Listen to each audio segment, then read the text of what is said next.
Walamma su'ila alaihi salatu wassalam, dan tatkala ditanya Rasulullah sallallahu alaihi wasallam anis sab'ina al-alfi alladzina yadkhuluna al-jannata bighairi hisab, tentang 70.000 orang yang mereka itu kelak masuk ke dalam surga tanpa dihisab.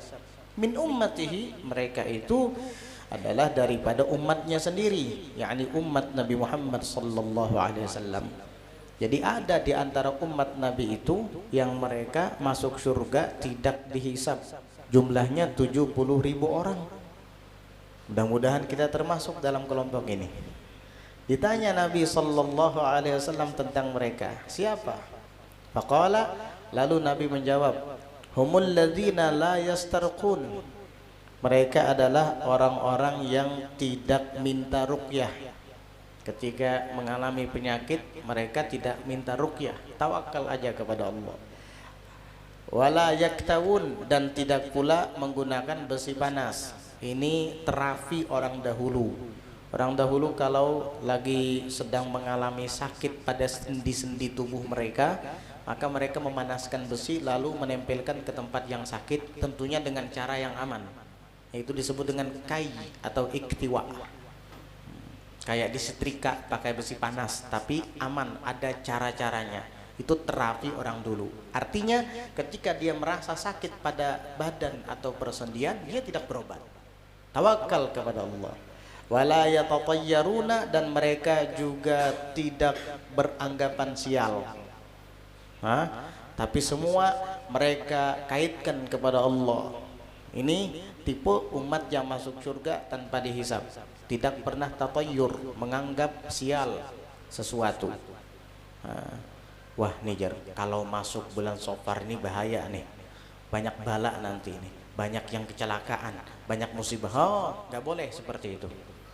Di antara ciri umat yang masuk surga tanpa dihisab, mereka tidak punya keyakinan seperti itu, karena itu dianggap tatayyur, menganggap sial bulan Safar. Gak boleh seperti itu.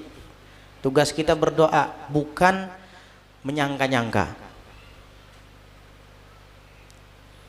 Wa ala rabbihim yatawakkalun, dan atas Tuhan mereka, mereka itu bertawakal. Jadi begitu. Ini adalah keterangan bagi kita bahwa orang-orang yang bertawakal kepada Allah Subhanahu wa taala itu mereka kelak akan masuk surga tanpa dihisab. Nah, bagaimana dengan ciri-ciri tadi? Yang tidak mau diruqyah, yang tidak usah berobat dengan cara iktiwa tadi, dan tidak pernah menganggap sesuatu sial, semua dikembalikan kepada Allah. Nah, terus kita yang berobat bagaimana? Para ulama dalam menjelaskan hadis ini banyak memiliki takwil-takwil yang berbeda-beda. Ada di antara mereka yang mengatakan maksudnya orang yang meminta diruqyah tapi meyakini bahwa ruqyah itu yang menghilangkan jin yang ada di tubuhnya misalnya, bukan Allah Ta'ala. Atau dia berobat untuk kesehatan badannya lalu meyakini obat itu yang menyembuhkan, bukan Allah. Nah, tetapi pendapat ini disanggah oleh sebagian ulama. Ya jelas itu nggak boleh, itu kufur kalau kayak gitu, karena meyakini makhluk yang memberi manfaat bukan Allah, nggak boleh itu. Dan lagi pula ini bukan keistimewaan.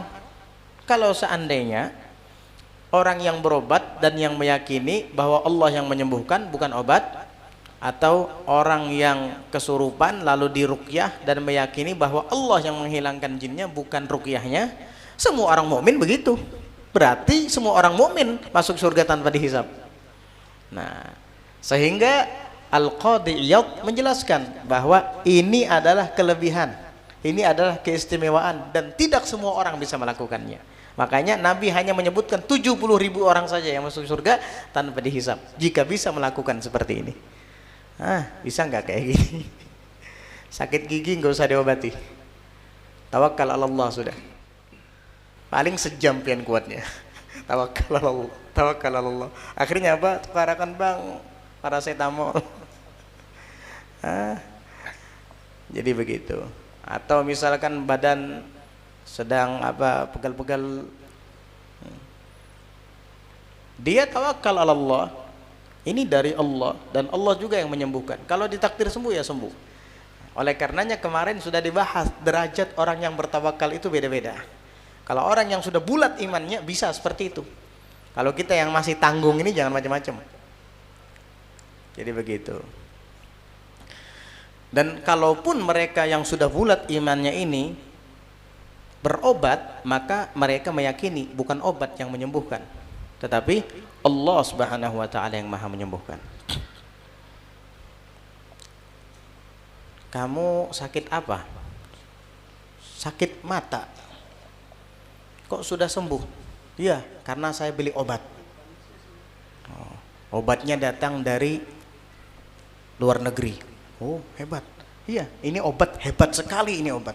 Ini obat luar biasa. Dia lupa dengan Allah yang Maha menyembuhkan. Ini nggak bagus.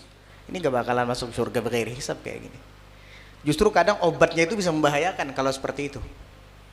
Akhirnya kawannya nyoba. Coba sayang, coba. Ditetesin, tambah bengkak matanya. Karena apa? Dia berkeyakinan dia obat, bukan kepada Allah Subhanahu wa taala. Bahaya itu.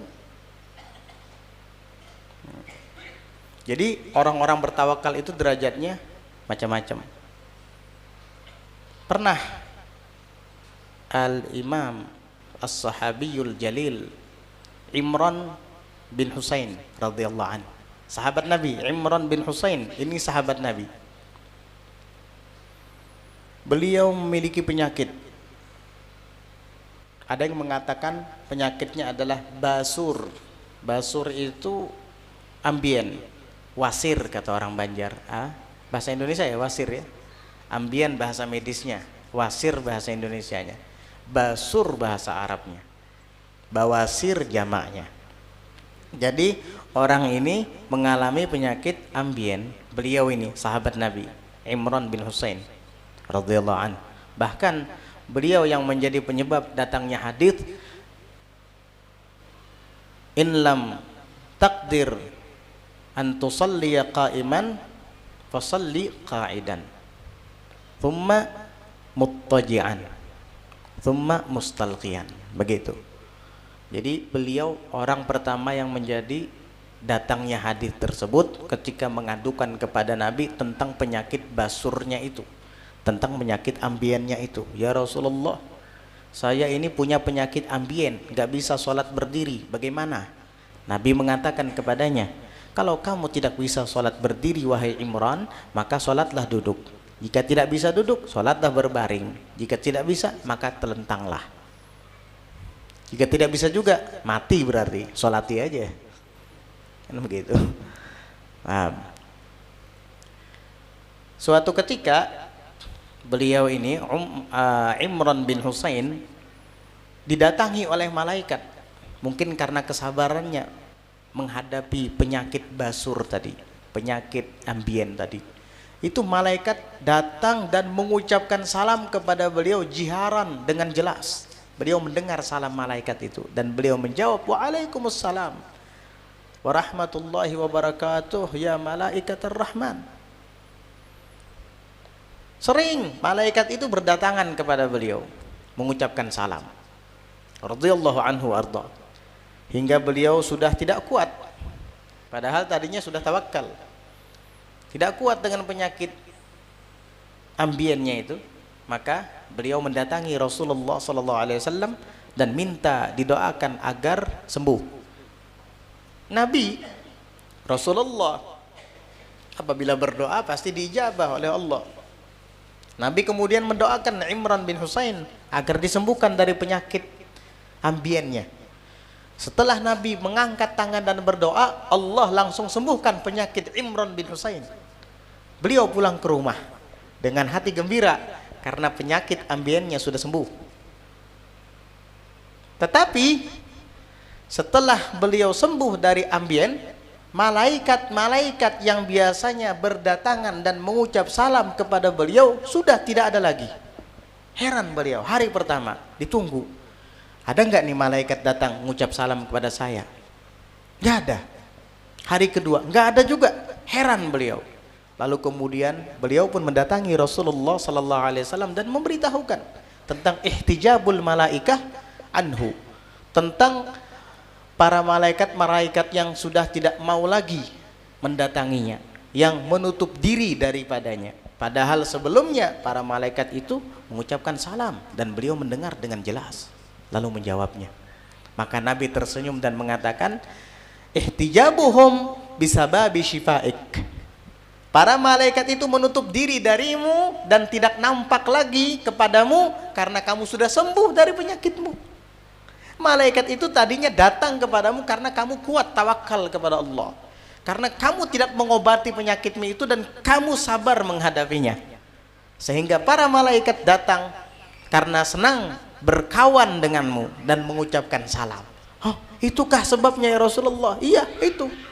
Kalau gitu doakan penyakit saya kembali lagi ya Rasul sallallahu alaihi wasallam. Akhirnya didoakan sama Nabi. Falamma adatil malaikah. Maka tatkala penyakit basur tadi kembali kepada Imran bin Husain, para malaikat-malaikat itu pun kembali berdatangan kepada beliau dan mengucapkan salam. Beliau pun menjawabnya, radhiyallahu anhu wa ardhah. Di dalam kitab Kashifatus Saja karangan Syekh Muhammad An-Nawawi bin Umar Al-Jawi Al-Bantani, beliau mengatakan, ketika nama Imran bin Husain disebut, maka doa akan dikabulkan. Ayo doa pian sekarang, namanya baru disebut. Mudah-mudahan hajat kita dikabulkan sama Allah. Mudah-mudahan permasalahan kita diatasi oleh Allah, diberikan jalan keluar. Yang punya utang-utangnya tepat terlunasi, insyaallah. Yang mendapatkan permasalahan dalam urusan bisnisnya Allah lancarkan. Dan mudah-mudahan yang sakit disembuhkan oleh Allah Subhanahu wa taala, dan mudah-mudahan yang bermaksiat diberikan hidayah sehingga bertaubat, dan mudah-mudahan Allah taala berkahi sisa-sisa umur kita yang singkat, dan mudah-mudahan Allah taala berkahi kepada anak-anak keturunan dan dzurriat, jadikan mereka semua salihin dan salihat bijahi khairil bariyat sayyidi sadat nabiyina Muhammad sallallahu alaihi wasallam wa ashabihi wa bijahi sayyidina al-imam as-sahabi Imran bin Husain. Amin Allahumma.